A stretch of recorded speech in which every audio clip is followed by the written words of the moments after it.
Hi guys, अस्सलाम वालेकुम सभी मुस्लिम भाइयों को एंड जय श्री राम सभी हिंदू भाइयों को, सबको। मम्मी ईद मुबारक हो भैया। ईद मुबारक। पहले बहुत सारा प्यार बोलती थी तुम, बहुत सारा प्यार है। आज मम्मी ने सबसे पहले ईद मुबारक बोली। आज भाई मम्मी ने रोजा भी रखा है। बोलते ना, मम्मी पूछती थी कि व्रत क्या होता है और रोजे में क्या फर्क है। मम्मी आज 3:30 बजे जगी हैं आप, कैसा लग रहा है? अच्छा लग रहा है, सभी व्रत में होते हैं जैसे ही। जैसे, पर इसमें एक एक अलग चीज निकली होगी, पता है क्या?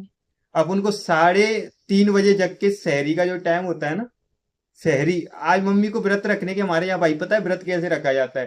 कि मतलब सुबह से ही भूखा रह जाता है ना, हाँ, तो यहाँ पे सहरी होती है 3:30 बजे में। पता है, मैं ओंगा नींदा था, ब्लॉग ब्लॉग चैनल पे देखना भाई।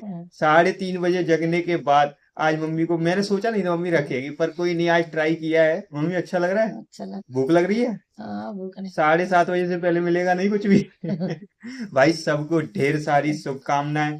और मेरा रोजा तो मैं सच्चे दिल से बताऊं, मैं चाहता हूं कि मेरे मुस्लिम भाई हमेशा खुश रहें, स्वस्थ रहें, अच्छे से रहें। मेरी जो कुछ बहनें हैं रास्ता भटक गई हैं भाई, जो हिजाब पहनकर इधर उधर की जो वीडियोस डालती है, अल्लाह उन्हें सद्बुद्धि, सद्बुद्धि बोलते ना, अच्छी चीजें दे दे भाई, समझ रहे हैं? इस ईद पर बस यही दुआ करता हूँ। और बाकी तो कल का रिएक्शन देखा होगा आपने, बहुत सारे लोग जो बोलते थे मुसलमान काटते हैं, पीटते हैं, बहुत सारी चीजें करते हैं। नहीं भाई, हर एक चीज, कुर्बानी भी किसी ना किसी चीज से जुड़ी है भाई, वो भी अल्लाह का फरमान है। तो आपको पता पड़ ही गया होगा भाई, कोई गलत चीज नहीं है, सारी चीजें अच्छी हैं। बोलते ना कि अल्लाह की राह में कुर्बानी का एक नया, बोलते ना, एक संदेश है लोगों के लिए। ये कुर्बानी है ना, एक संदेश है, एक अच्छा पैगाम है, समझ रहे हैं? तो ये भी बात आपको पता पड़ गया होगा। आज हम, भाई सुबह वीडियो नहीं आई थी, अभी आ रही है। आज हम कुरान पर रिएक्शन देंगे भाई, सूरह मुल्क, ब्यूटीफुल कुरान रिएक्शन। कुरान तो ब्यूटीफुल होती है भाई।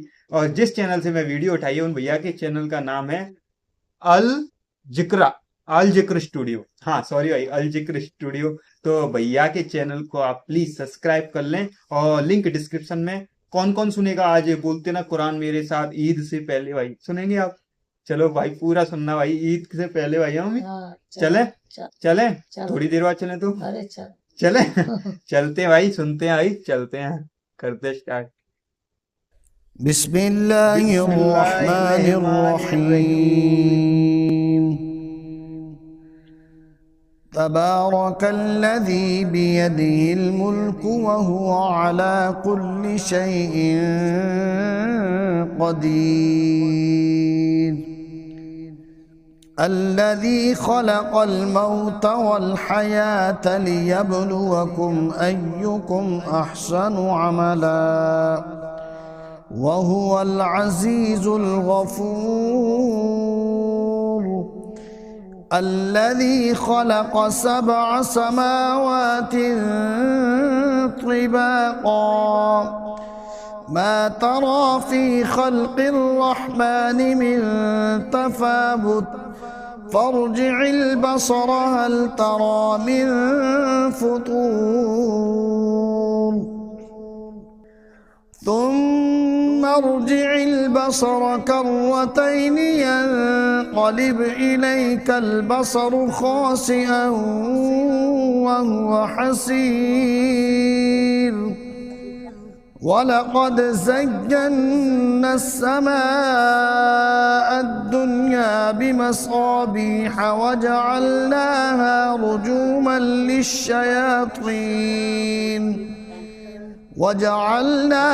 رجوما للشياطين وأعتدنا لهم عذاب السعير. وللذين كفروا بربهم عذاب جهنم وبئس المصير. إذا ألقوا فيها سمعوا لها شهيقا وهي تفور تكاد تميز من الغيظ. كلما ألقي فيها فوج سألهم خزنتها ألم يأتكم نذير قالوا بلى قد جاءنا نذير فكذبنا وقلنا ما نزل الله من شيء إن أنتم إلا في ضلال كبير وقالوا لو كنا نسمع أو نعقل ما كنا في أصحاب السعير فاعترفوا بذنبهم فسحقا لأصحاب السعير إن الذين يخشون ربهم بالغيب لهم مغفرة وأجر كبير وأسروا قولكم أو اجهروا به إنه عليم بذات الصدور ألا يعلم من خلق وهو اللطيف الخبير هو الذي جعل لكم الأرض ذلولا فامشوا في مناكبها وكلوا من رزقه وإليه النشور أأمنتم من في السماء أن يخسف بكم الأرض فإذا هي تمور أم أمنتم من في السماء أن يرسل عليكم حاصبا فستعلمون كيف نذير ولقد كذب الذين من قبلهم فكيف كان نكير أولم يروا إلى الطير فوقهم صافات ويقبضن ما يمسكهن إلا الرحمن إنه بكل شيء بصير أمن هذا الذي هو جند لكم ينصركم من دون الرحمن إن الكافرون إلا في غرور أمن هذا الذي يرزقكم إن أمسك رزقه بل لجوا في عتب ونفور أفمن يمشي مكبا على وجهه أهدى أمن يمشي سويا على صراط مستقيم قل هو الذي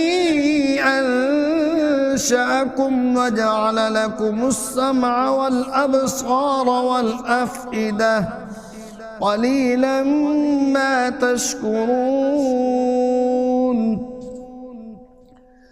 قل هو الذي ذرأكم في الأرض وإليه تحشرون ويقولون متى هذا الوعد إن كنتم صادقين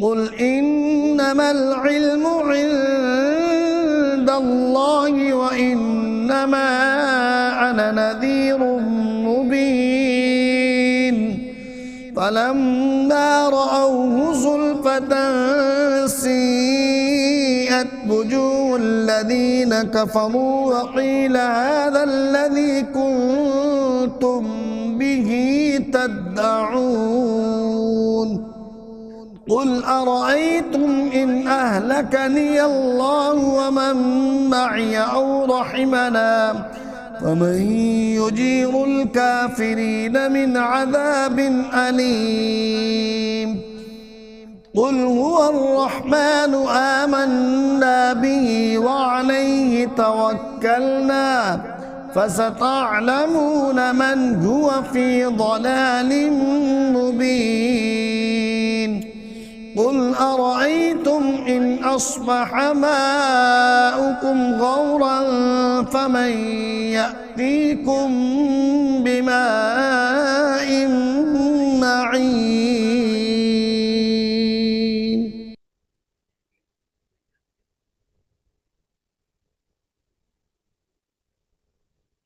मम्मी कैसी लगी वीडियो?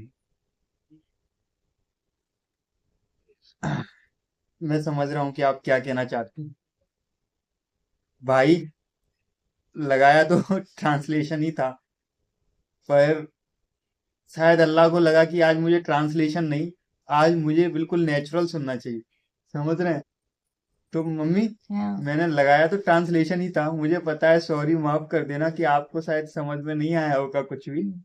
मम्मी को क्या है, जरा मम्मी क्या है, हिंदी से ज्यादा सुनना पसंद करती हैं बाद में, मैं भी इसको सुनना पसंद करता हूँ, बट क्या करूं, मैंने बोलते ना, मैं लगाया ट्रांसलेशन ही था, वो नहीं निकला, मतलब लगा ही नहीं। तो शायद अल्लाह की आज कुछ मर्जी है, पहली बार ऐसा होता है कि मैंने जो चीज निकाली वो नहीं निकली, वो अल्लाह ने जो सुनाया वो सुनाया मैंने आज। माफ कर देना। उसमें हाँ? ज्यादा कुछ सुनाई नहीं पड़ी, समझ में नहीं आया। तुम्हें कुछ समझ में नहीं आया, पर मुझे ये अल्लाह का कुछ अच्छा पैगाम लग रहा है कि अल्लाह आज मुझे ट्रांसलेशन ना सुनाकर पूरी, बोलते ना सही चीजें दे रहा है अल्लाह, कि अब तू इसको सुन। समझ रहे हो भाई? ईद से पहले ये एक अच्छा सिग्नल है भाई। पता है, मैं जब भी कोई ट्रांसलेशन या कोई भी मतलब सुनता हूँ आपके साथ कुरान, तो मैं डायरेक्टली ऐसा नहीं कि पहले सुन चुका होता हूँ या मुझे किस तरीके से रिएक्शन दे रहा है, ऐसा कुछ नहीं भाई। मैं आपके साथ बैठकर ही सुनता हूँ। समझ रहे हैं? मैं आपके साथ ही खोलता हूँ और आपके साथ बैठकर ही सुनता हूँ। आज पहली बार हुआ है, इस पे लिखा ट्रांसलेशन ही था। समझ रहे हैं? बट कोई दिक्कत नहीं भाई, बहुत अच्छा लगा मुझे सुन के। मम्मी कितनी प्यारी आवाज थी ना। हाँ, आवाज सच तो बताऊं प्यारी। ना, मैं सच बताऊं मम्मी, मेरे को ना हिंदी में ट्रांसलेशन देने का मन नहीं होता, मतलब ना ही हिंदी में सुनने का मन होता है। मेरे को इस आवाज को फील करने का मन होता है, ऐसा लगता है आंखें बंद करूं, बस इस आवाज को सुनता जाऊं भाई। समझ रहे हो? मुझे नहीं पता इसमें कौन क्या बता रहा है क्या नहीं बता रहा है, बस ये आवाज है ना, अल्लाह, मतलब ऐसा लगता है अल्लाह के करीब लेते हुए जा रही है, लेके जा रही है, लेके जा ही जा रही है भाई। समझ रहे हैं? आई होप आपने, शायद बहुत लोगों ने मेरे साथ ये ट्रांसलेशन, मुझे नहीं पता सुना है या नहीं सुना है, या बीच से ही छोड़कर भाग गया, पर हाँ, जिन्होंने भी सुना है थैंक यू सो मच। जिन्होंने नहीं भी सुना है भाई, तो उनको भी थैंक यू भाई। मैं तो यही बोलूंगा, सुन लिया करो भाई, कुरान है, समझ रहे हो, कुछ अच्छा ही करके जाएगी ईद से पहले भाई। समझ रहे हो भाई? लव यू यार, सबको ईद मुबारक, अस्सलाम वालेकुम, जय हिंद, जय भारत। चलोगे? चलो।